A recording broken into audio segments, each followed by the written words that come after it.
Zach is back with another attack, and you can count on that. Well, I know he's ugly and he's fat, but hit subscribe and we'll work on that. Cause now it's time for my own show with Zach to the future, yo.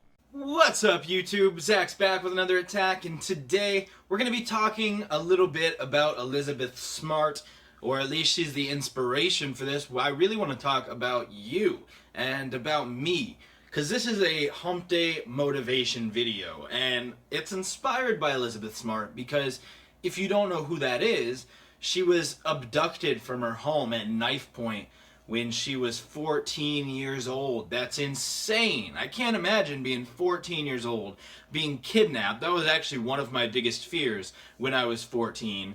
And then being forced to go to some tent and then raped, chained to the ground, and for 9 months she was basically forced to be the wife of this random creepy guy, and it was insane.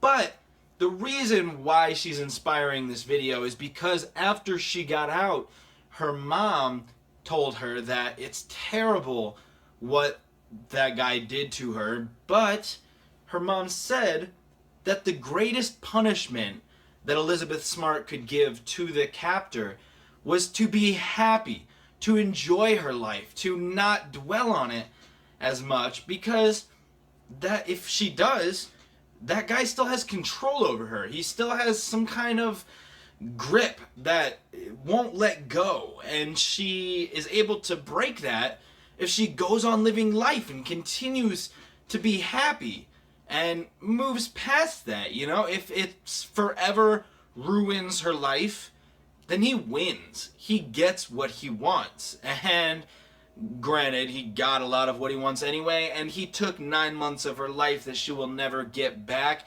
I get that. And that's not a thing that I take lightly. That's not something that I can brush off, and I know she doesn't fully, and her mom didn't expect her to fully brush it off. I just agree that the best way to get punishment, or to take out punishment on this man, even if justice is never fully served, or the legal system doesn't entirely punish this man to the fullest extent you may have wished it to, then just being happy and going on living your life like normal and learning from this experience, having it make you into a better person, not a broken person, is really the best way to get back at her captor.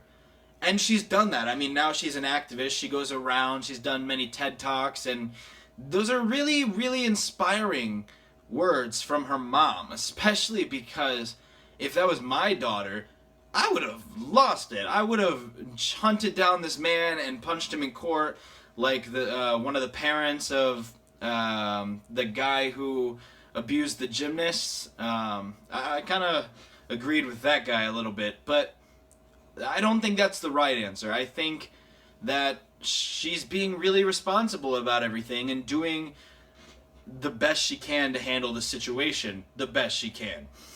Now, obviously, Elizabeth Smart is a special case. This isn't something that happens to everybody. You maybe can't relate to that on such a deep level, but the fact of the matter is, we all have hardships.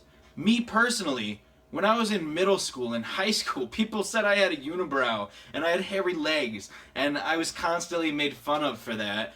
You know, I was kind of socially awkward, and in gym class they'd say that I had werewolf legs and I had the unibrow, and some people would just call me unibrow, and you know, it was just a mess. I started growing my beard when I was in high school, and it kind of made me self-conscious until I was shaving all the time, and that's not a good way to live. That's not a good way to live at all. It made me depressed. It made me dislike myself to a certain degree, and all in all, it really broke me. And that's not the way you should live. I wish that I had known about Elizabeth Smart's story back then and the wise words that her mother had told her, because it may have helped me live a little bit more like her mom told Elizabeth to live. And hopefully, me speaking about this can show you a better way to live. Because when I was sitting there depressed, 9 months wasn't literally taken from my life, but several months were taken from my life as far as me loving myself and me being happy with everything that was going on. And, you know, I hated going to school.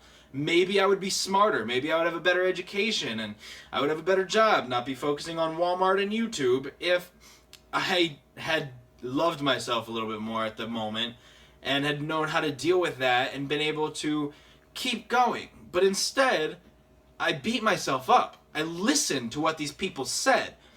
You know, if Elizabeth Smart had listened to that captor when he said, "You're my wife now, and you have to do everything a wife does, and that includes having sex with me whenever I feel like it," then, you know, she would hate herself.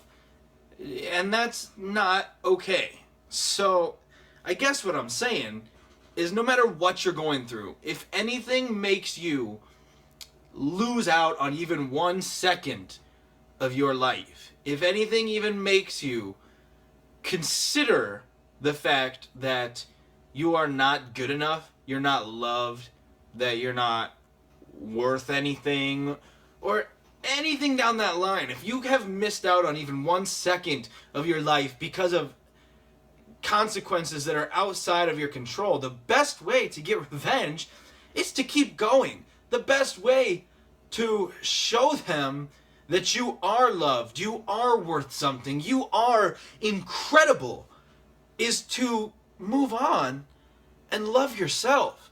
Show them that through all that, you can still be an incredible person and love yourself and achieve greatness, even if it's just raising a dog, you know. And I've got 2, so you got to be proud of the little things.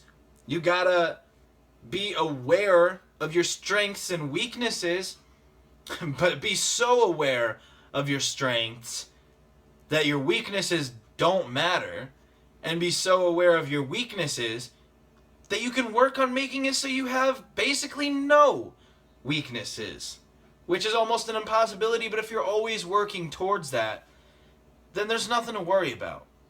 And in my heart, I do feel that the words of Elizabeth Smart's mother are as true as words can come. You don't get revenge by fighting. You don't get revenge by agreeing with them or stooping to their level. You get revenge by being better, by continuing to be good, by allowing yourself to proceed.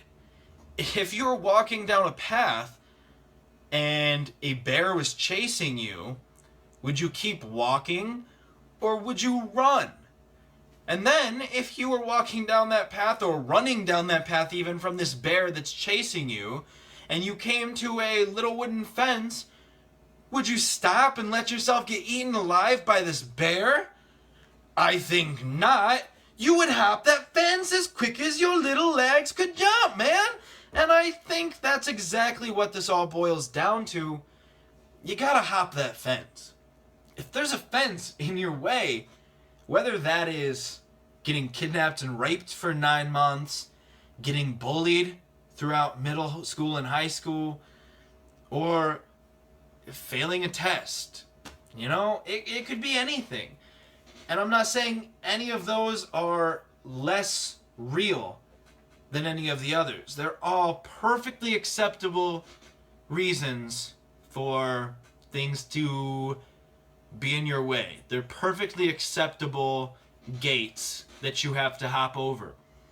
But you have to have the strength and the courage and the will and the power to jump over it, because I know you're incredible. And as soon as you accept that, you'll be even more incredible. So thanks for watching, guys. I've been Zach. I hope this episode of Hump Day Motivation has motivated you and helped you to live a happier, better life and enjoy this Wednesday just a little bit more. I hope you have a great rest of your week, and I will see you tomorrow. Thanks. Catch you in the future. Thank you so much for watching, guys. I'm Zach. Don't you do crack. Hit like, subscribe, comment, all that other crap YouTubers say, and I will catch you in the future.